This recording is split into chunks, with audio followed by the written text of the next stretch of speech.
청커샹, 대만의 인플루언서이자 모델입니다. 청커지에, 청커샹의 쌍둥이 언니입니다. 청커샹과 청커지의 자매는 1995년 이란현 둥산향에서 태어났습니다. 두 사람은 어렸을 때부터 예쁜 외모로 유명했습니다.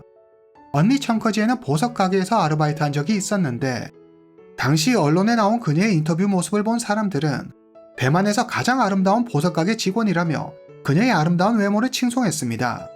2017년 천씨 자매는 인터넷 방송, 게임, 뷰티 모델 등 다양한 분야에서 개성 넘치는 활약으로 사람들의 사랑을 받고 있습니다.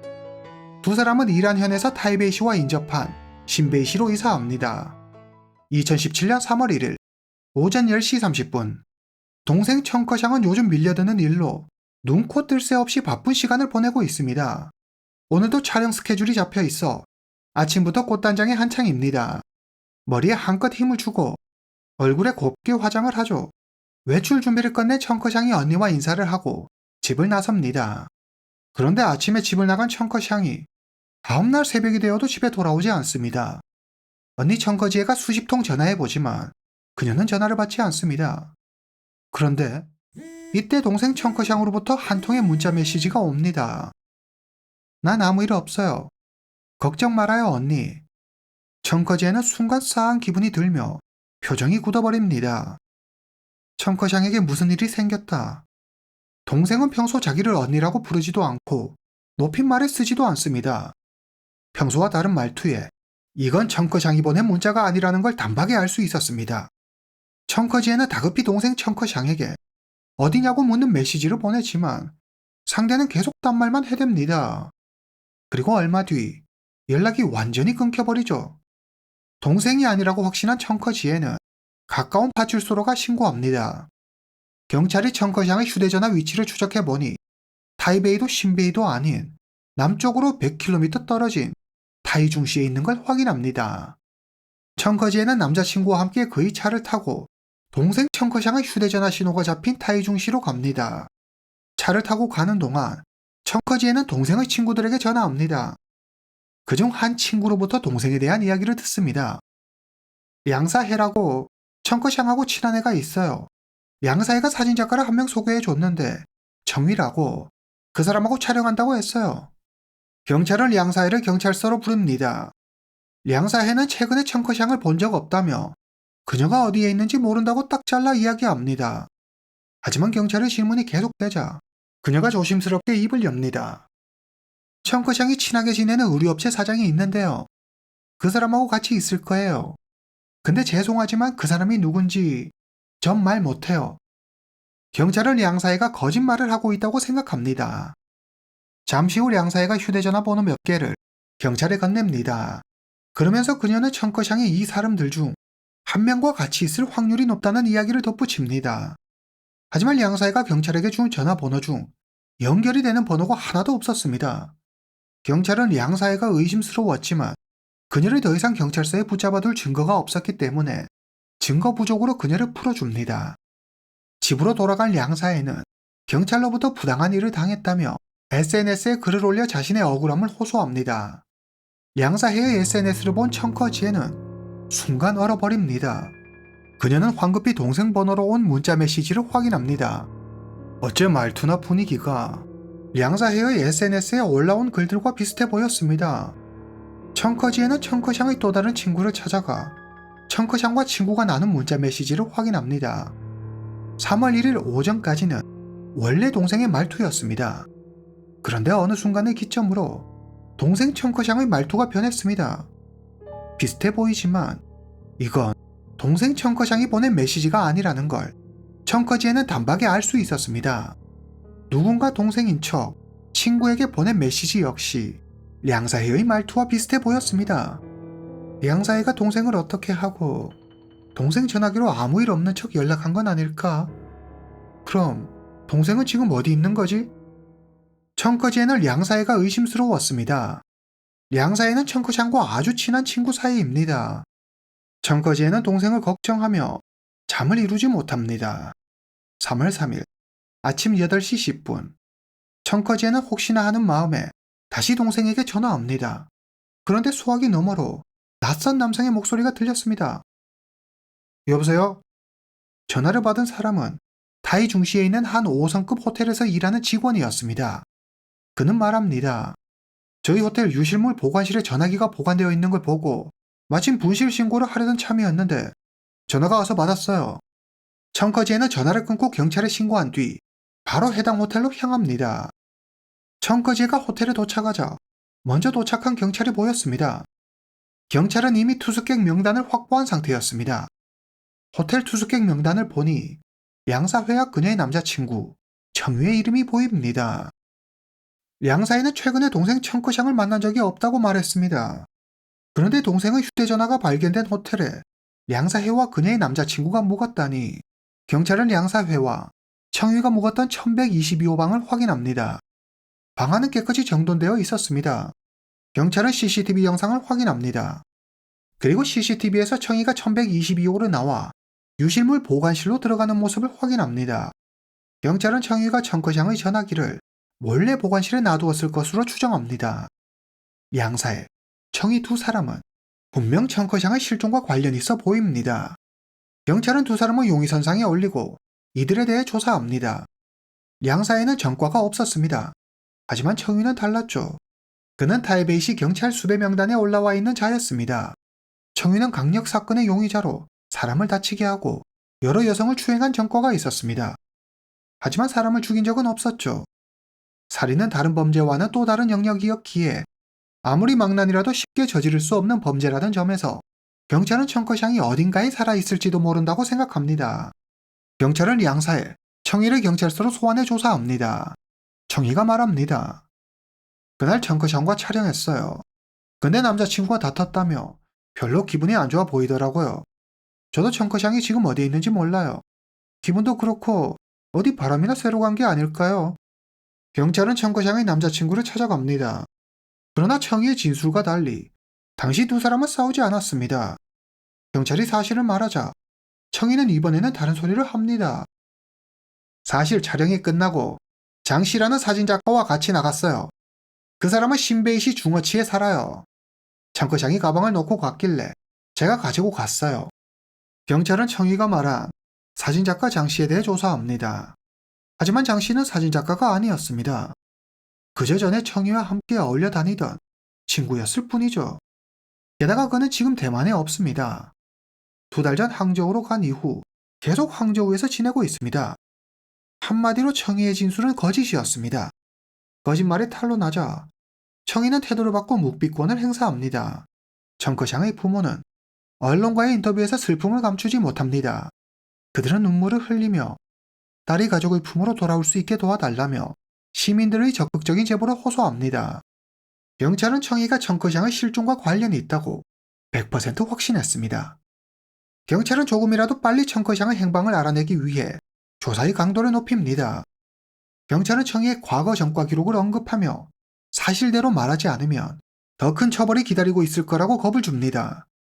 그리고 동시에 그가 이번 사건과 관련되어 있다는 증거를 확보했다는 거짓 정보를 흘리며 사실대로 말하면 감형해 주겠다고 회유합니다. 한참의 시간이 흐르고 드디어 청이가 입을 뗍니다. 타이베이시 남항에 있는 완샹 빌딩 지하상가로 가보세요. 경찰은 곧바로 청이가 말한 곳으로 출동합니다. 청이가 말한 완샹 빌딩 지하상가는 오랫동안 영업을 하지 않은 상태로 방치돼 있어 폐허나 다름없었습니다.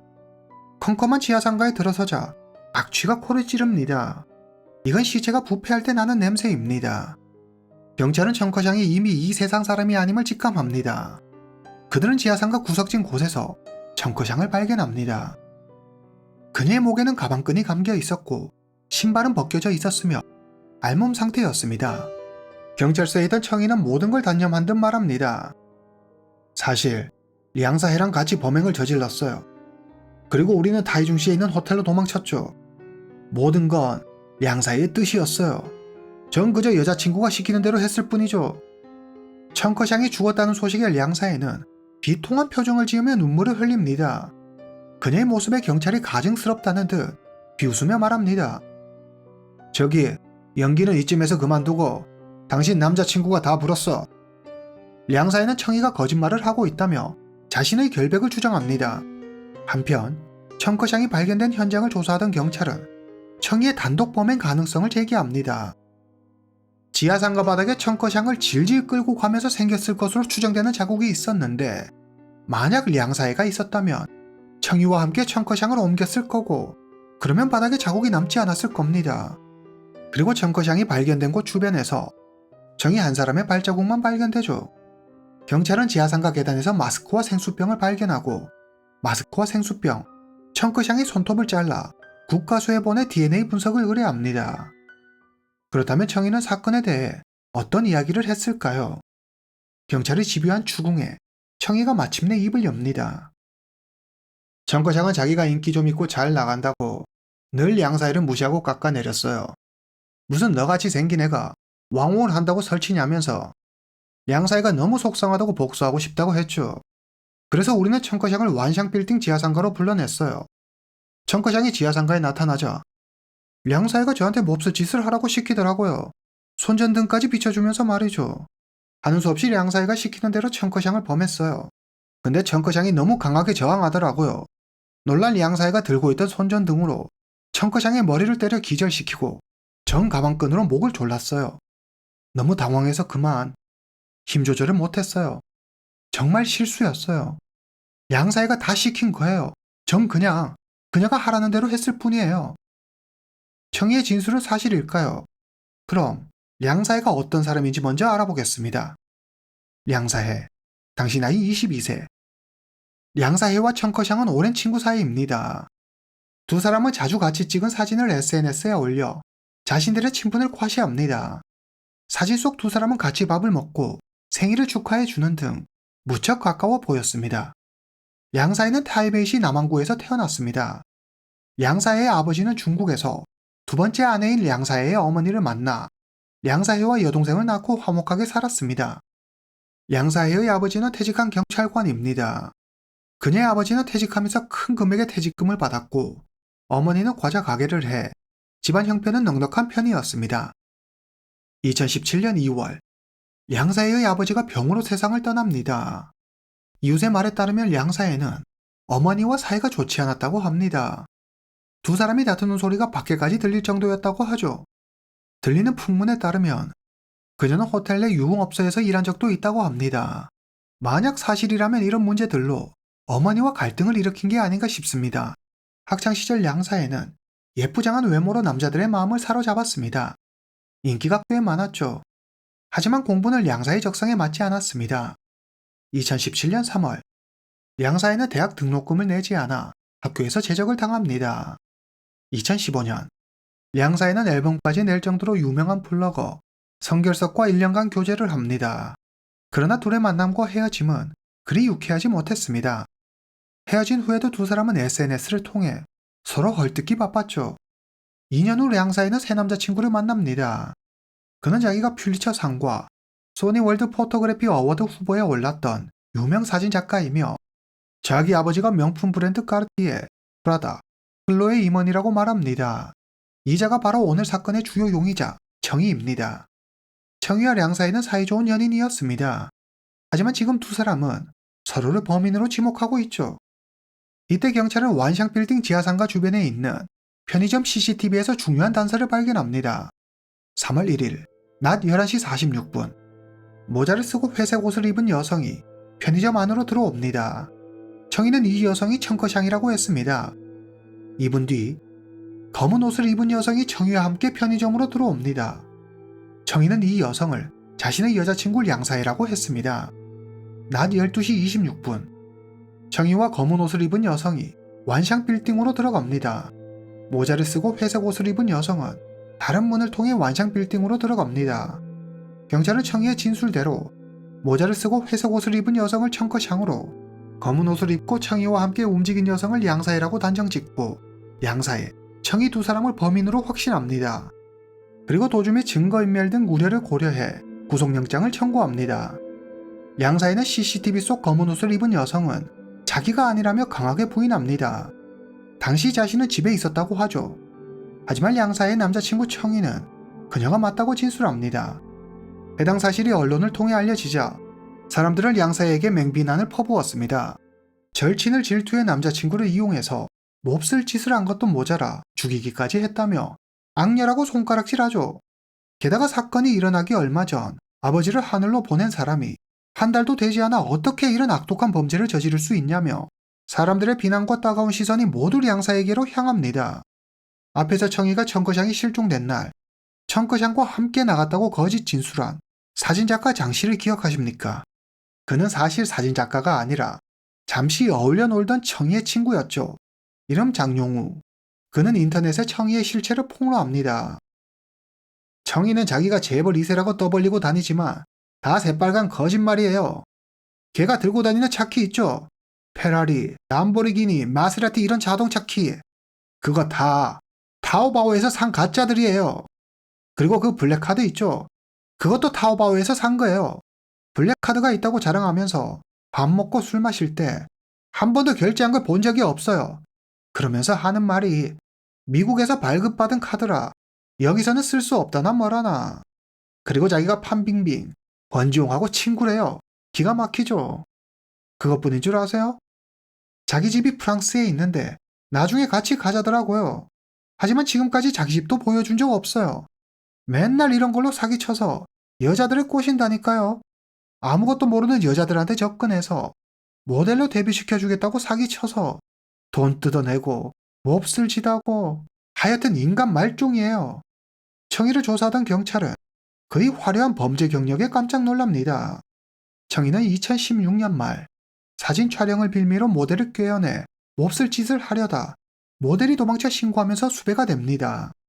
그뿐만 아니라 15세 소녀에게 4차례나 몹쓸 짓을 했는데 청이의 어머니가 40만 대만 달러를 주고 피해 부모와 합의해 가벼운 처벌을 받은 이력도 있었습니다. 여기서 더 놀라운 점은 청이가 범죄를 저지른 장소가 청커샹이 발견된 완샹 빌딩 지하상가라는 사실이죠. 청이는 9살 때 부모가 이혼하면서 줄곧 어머니와 둘이 살았습니다. 그는 어릴 때부터 도벽이 있었는데 슈퍼마켓, 문방구 등 마구잡이로 물건을 훔치고 다녔죠. 청이는 어릴 때부터 경찰서를 들락날락합니다. 이 때문에 청이의 어머니는 3번이나 이사를 하지만 그는 더 삐뚤어져만 갔습니다. 사실 청유의 진짜 이름은 꺼팅위입니다. 청유의 어머니는 아들의 화려한 전과 기록을 세탁하기 위해 청유로 이름을 바꾸죠. 어머니의 이런 애타는 마음을 아는지 모르는지 성인이 된 청이는 자신을 재벌 2세라고 속이고 여성들에게 접근합니다. 2013년 청유는 샤오찌라는 여성을 만나는데 샤오찌는 청유의 화려한 겉모습에 빠져버립니다. 그녀는 자신의 인생을 역전할 기회가 찾아왔다고 생각하죠. 청이는 처음에는 값비싼 명품을 사주고 맛있는 밥을 사줍니다. 나중에 밝혀진 사실이지만 이때 청이가 사준 명품은 모두 인터넷에서 산 가짜였습니다. 만난 지 얼마 안 돼 청이는 큰 건이 있다며 샤오찌에게 투자를 종용합니다. 한참 시간이 흐른 후에야 샤오찌는 자신이 청이에게 당한 걸 깨닫게 됩니다. 청이는 부자 행세를 하며 만난 여성과 한 달 만에 결혼합니다. 그러나 결혼 5일 만에 청이의 실체를 알게 된 아내는 청이와 이혼하죠. 한마디로 청이는 인간 쓰레기 그 자체였습니다. 하지만 사람을 죽인 적은 없었습니다. 그랬던 그가 왜 청커샹을 살해한 걸까요? 진짜 여자친구 량사이가 시켜서 한 일일까요? 경찰은 CCTV를 재차 확인합니다. 그리고 자신들이 큰 실수를 했다는 사실을 깨닫습니다. 3월 1일 CCTV에 찍힌 회색 옷을 입은 여성은 청커샹이 아니었습니다. 완샹 빌딩에 살고 있는 황견리라는 다른 여성이었죠. 사건 당시 황견리는 모자와 마스크를 쓰고 있었습니다. 얼굴을 가린 데다 청커샹과 몸매까지 비슷해. 경찰은 청커샹이라는 청이의 말을 그대로 믿어버립니다. 그렇다면 청이와 함께 있던 검은 옷을 입은 여성은 누구일까요? 청이의 말대로 양사의일까요? 확인 결과 놀랍게도 숨진 청커샹이었습니다. 양사이는 줄곧 자신의 무죄를 주장하며 자신은 사건 현장에 없었다고 이야기했습니다. 이때 량사이의 어머니 역시 딸의 결백을 증명할 중요한 단서를 찾아냅니다.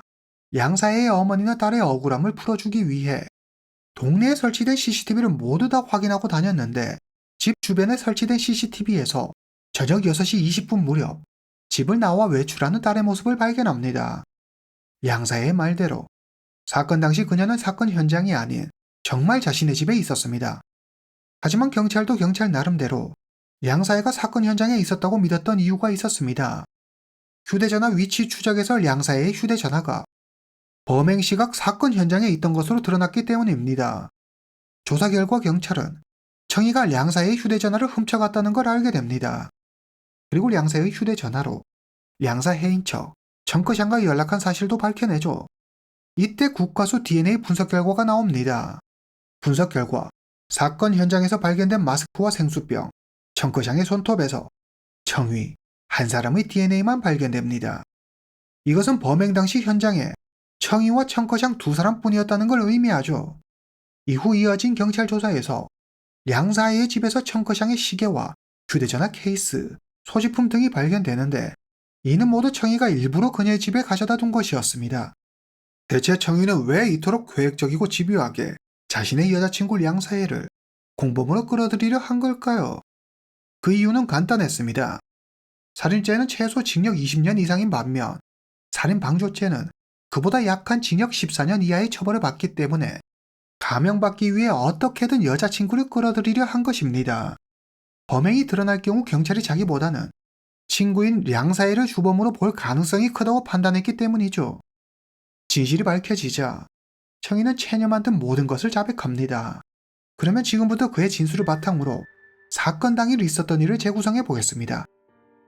청이는 이전부터 청커샹을 마음에 두고 있었습니다. 그는 청커샹에게 시급 5천만 대만 달러를 제시하며 사진 촬영을 의뢰합니다. 평소 안면이 있었던 터라 청커샹은 흔쾌히 제안을 받아들입니다. 사진 촬영을 하기로 한 날, 두 사람은 완샹빌딩 지하상가 주변 편의점에서 생수를 삽니다. 청이는 자기 차가 완샹빌딩 지하 주차장에 주차되어 있다며 그녀와 함께 지하상가 쪽으로 가죠. 청커샹은 당연히 아무 의심 없이 청이를 따라갑니다. 지하상가에 도착하자 청이는 무방비 상태로 있던 청커샹을 제압하고 몹쓸 짓을 합니다. 청커샹이 소리를 지르며 저항하자 청이는 가방끈으로 그녀의 목을 조릅니다. 청커샹의 숨이 멈추자 지하상가 구석으로 그녀를 옮기고 유유히 현장을 떠납니다. 청이는 호텔로 가 자기와 량사의 이름으로 호텔 체크인을 한 후 1122호방으로 들어갑니다. 그는 청커샹의 휴대전화로 그녀의 가족과 친구들에게 그녀인 척 문자를 보내고 어느 정도 시간이 지나자 청커샹의 휴대전화를 호텔 유실물 보관실에 버립니다. 여기까지가 청이의 진술입니다. 2018년 7월 10일 법정에선 청이는 평소 정신질환을 앓고 있다며 심신미약을 이유로 감형을 요청합니다.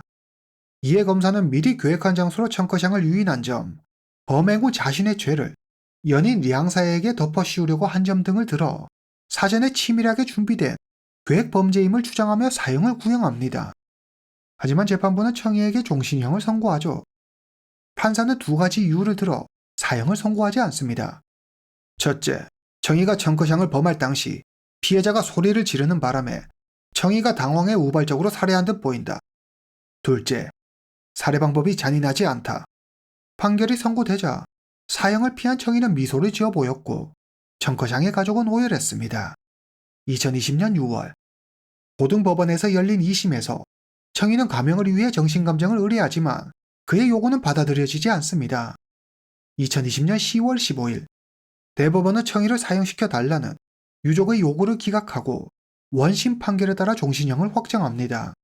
량사해의 결백이 밝혀졌지만 청커샹의 가족과 일부 대만 네티즌들은 여전히 그녀가 이 사건의 공범이라고 생각합니다. 량사해는 자신의 SNS에 친구 청커샹의 죽음을 애도하는 글을 올리는데 이를 본 청커샹의 언니 청커지에는 가식 떨지 말라며 그녀를 강하게 비난합니다. 오늘 이야기는 여기까지입니다. 다음 시간에 뵙겠습니다.